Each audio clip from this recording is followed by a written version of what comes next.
Aduh, serem banget. Serem kenapa, Dea? Ada hantu? Bukan dok, itu ada berita viral. Kepala janin katanya ketinggalan di dalam perut ibunya. Waduh, kok bisa gitu? Iya dok, katanya sih karena sungsang. Yuk kita bahas. Hai Smart Moms Indonesia, welcome back to Dr. Niko Channel. Nah, kali ini kita akan bahas tanda-tanda bayi tidak bisa melahirkan secara normal. Sebenarnya sih ada beberapa tanda yang kita bisa lihat sejak usia kehamilan 37 minggu. Jadi sebelum kita mulai, saya akan perkenalkan dengan jembatan keledainya nih. Ada 5P. 5P itu terdiri dari passage, passenger, power, psychology, dan position. Yang passage itu adalah jalan lahirnya. Jadi penilaian jalan lahir ini penting sekali dan bisa dimulai di usia kehamilan 37 minggu, yaitu penilaian pintu atas panggul. Jadi ada 3 pintu nih di panggul. Ada pintu atas, pintu tengah, dan pintu bawah.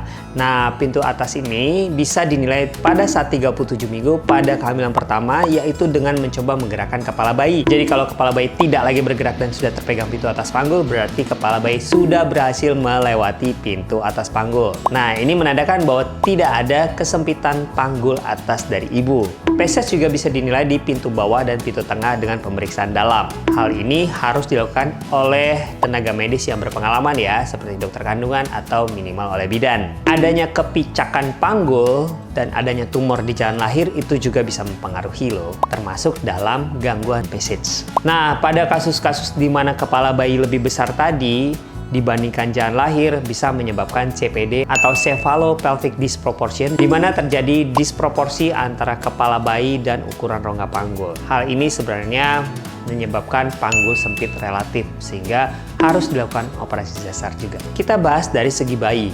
Dari passenger pun bisa mempengaruhi bayi ini bisa lahir atau tidak. Contohnya pada kasus-kasus dengan hidrosefali atau hidransefali, di mana kepala bayi sangatlah besar. Berat bayi yang lebih dari 4 kg juga tidak disarankan untuk melahirkan secara normal. Itu akan menyebabkan distosia bahu atau bayi tersangkut di bagian bahu, sehingga menyebabkan setelah kepala lahir, namun badan terhambat untuk lahir. Hal ini juga bisa berbahaya pada bayi dan ibunya. Kemudian pada saat persalinan berlangsung juga harus dinilai denyut jantung bayinya. Kalau denyut jantung bayinya naik di atas 160 atau bahkan turun di bawah 110, itu menandakan bayi sedang mengalami gawat janin dan harus segera dilakukan operasi sesar, dan tidak boleh ada tawar-tawaran ya, karena hal ini bisa berbahaya dan menyebabkan bayi meninggal di dalam kandungan sebelum dilahirkan. Penilaian bagian lain dari bayi juga bisa mempengaruhi keputusan untuk melahirkan normal. Contohnya seperti adanya tali pusat yang terlilit, atau ada knot di tali pusat, atau plasenta yang menutupi jalan lahir atau plasenta letak rendah. Hal ini juga bisa berbahaya bagi bayi untuk dilahirkan secara normal dan harus melakukan operasi sesar. Nah, kemudian pada saat lahir juga kita harus menilai powernya nih. Power itu adalah kekuatan kontraksi ibu. Jika kekuatan kontraksi ibu tidak normal, maka bisa menyebabkan hambatan lahiran normal. Baik kontraksi itu kurang baik ataupun terlalu tinggi sehingga menyebabkan hipertonus. Nah, hal ini harus diperbaiki terlebih dahulu sebelum melanjutkan persalinan normal. Kemudian position atau posisi dari bayi terhadap ibu juga mempengaruhi. Contohnya pada kehamilan pertama dengan malpresentasi sungsang, sebaiknya tidak dilahirkan secara normal. Apalagi jika berat bayi di atas 3.600. Kenapa demikian? Karena hal ini bisa menyebabkan after coming head. Seperti kejadian yang tadi tuh, di mana badan bayi sudah bisa keluar namun kepala tersangkut di dalam. Hal ini bisa menyebabkan kematian bayi dan beresiko putusnya leher bayi apabila dilakukan tarikan yang cukup kuat. Jadi ada teknik-teknik khusus yang harus dipelajari apabila memang terpaksa harus melahirkan secara normal pada kasus-kasus seperti ini. Tetapi harus diingat ya, resikonya adalah kematian janin dan putusnya kepala bayi. Sehingga sebaiknya kehamilan pertama dengan sungsang dilakukan operasi sesar. Sementara malpresentasi lainnya seperti lintang dan lain sebagainya, sebaiknya juga dilakukan operasi sesar. Dan jangan ditawar-tawar ya untuk melahirkan persalinan normal. Nah, yang terakhir yang penting adalah psikologi ibu. Ibu harus mendapat dukungan yang baik saat melahirkan normal dari keluarga maupun penolongnya, baik itu dokter kandungannya ataupun tenaga medis lainnya seperti bidan. Sebaiknya juga tenaga medis tidak menakut-nakuti ibu pada saat melahirkan secara normal. Apabila sudah dilakukan pemantauan untuk bersalin secara normal dan memang pada ibu ini bisa melakukan persalinan normal, maka sebaiknya ibu juga diberikan dukungan secara emosional. Agar apa? Agar pada saat mengedan dan menghadapi nyeri saat bersalin, ibu mampu melewatinya dengan baik. Seringkali pada saat nyeri bersalin sudah muncul, lalu pada saat mencoba untuk melahirkan normal, ibu tidak lagi mau mengedan. Karena apa? Karena sudah menyerah dan akhirnya memilih operasi sesar. Hal ini sebenarnya bisa berbahaya apabila bayi sudah berada di bawah dan tinggal sedikit lagi ibu mengedan, bayi ini bisa lahir. Terkadang tenaga medis harus melakukan persalinan berbantu dengan alat seperti vakum. Tujuannya adalah membantu agar bayi tidak terlalu lama di jalan lahir